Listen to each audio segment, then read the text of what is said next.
Imagine ça, tu travailles, tu gagnes plutôt correctement ta vie, tu ne fais pas de grosses folies, pas de Lamborghini, pas de yacht, pas de montre à 50 000 euros. Et pourtant, à la fin du mois, il ne reste jamais grand-chose. Et à la fin de l'année, ton compte bancaire ressemble étrangement à celui de l'année précédente. Même salaire, même stress, même sensation de «je gagne plus, mais je n'avance pas». Et le pire, tu n'as pas l'impression de faire quoi que ce soit de mal. Parce que ce qui te détruit financièrement n'est pas spectaculaire, c'est lent, silencieux et totalement normalisé. Je m'appelle Zach et je passe beaucoup trop de temps à réfléchir à la psychologie de l'argent. Si tu es quelqu'un qui a l'impression que son salaire s'évapore sans comprendre pourquoi, assure-toi de t'abonner et de laisser un pouce bleu si cette vidéo t'aide. Aujourd'hui, on va parler des 7 dépenses normales, celles que tout le monde fait, que personne ne remet en question, mais qui détruisent ta richesse lentement, presque sans que tu t'en rendes compte. Et regarde, si tu te reconnais dans 3 de ces 7 points, ce n'est pas une question de revenus, c'est une question de structure. Le problème. Avant de commencer, le problème n'est pas le café. Voici ce que la plupart des gens pensent. Ils veulent encore me parler du café à 5 euros. Je ne vais pas devenir riche en arrêtant Netflix. Et tu as raison. Voici ce que la plupart des gens ne réalisent pas. Premièrement, ce ne sont pas les petites dépenses isolées qui détruisent ta richesse. Deuxièmement, ce sont les dépenses récurrentes acceptées sans réflexion. Ce qui est dangereux, ce n'est pas le montant, c'est la fréquence, la durée et le coût d'opportunité. Et c'est là que ça devient vraiment intéressant. Dépense numéro 1, le logement un peu trop cher. Regarde, le logement est censé être un choix rationnel, mais pour la majorité des gens, c'est un choix émotionnel. On se dit « je le mérite, c'est temporaire, tout le monde paye ça ». Statistiques réelles, selon le Bureau of Labor Statistics, l'Américain moyen consacre 30 à 35% de ses revenus au logement. Mais dès que tu dépasses 35%, ta capacité d'épargne chute de façon exponentielle. Fais le calcul, si tu gagnes 4 000 euros par mois, 30% c'est 1 200 euros. 40% c'est 1 600 euros. C'est 400 euros de différence, soit 48 000 euros par an. 48 000 euros sur 10 ans. C'est plus de 100 000 euros investis avec intérêt composé que tu laisses filer. Et pourtant, cette dépense est vue comme normale. Dépense numéro 2. Les abonnements invisibles. Voici une question simple.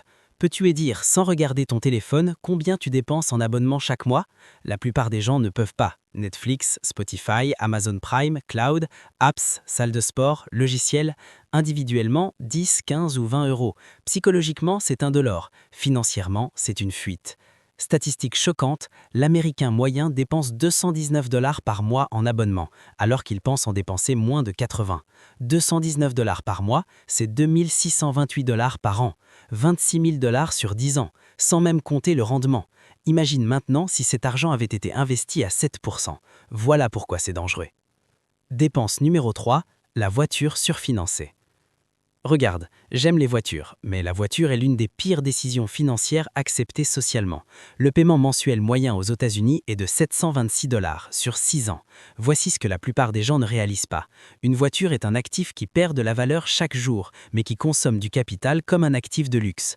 Exemple simple, 772 $ par mois pendant 72 mois, c'est 52 272 $ pour un objet qui vaut peut-être 15 000 $ à la fin. Est-ce que cette voiture t'a vraiment rapproché de ta liberté financière?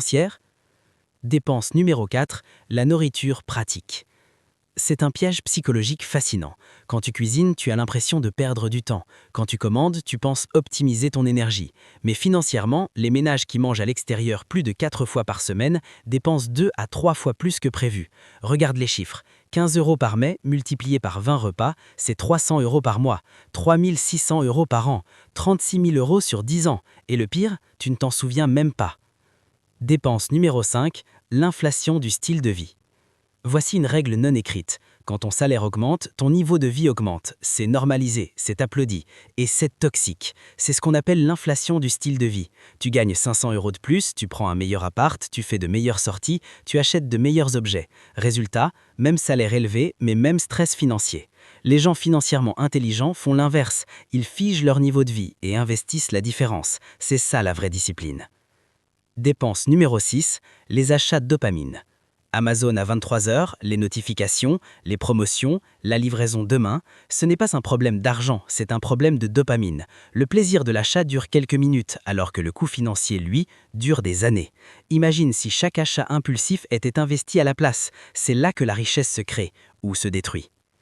Dépense numéro 7, l'ignorance.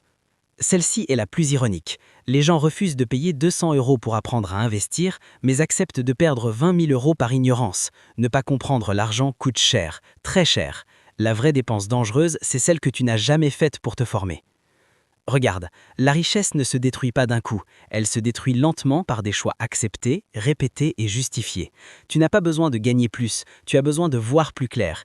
Et si cette vidéo t'a fait réfléchir, abonne-toi à la chaîne, parce qu'ici on ne parle pas de devenir riche rapidement, on parle de ne plus rester pauvre par défaut. À très vite.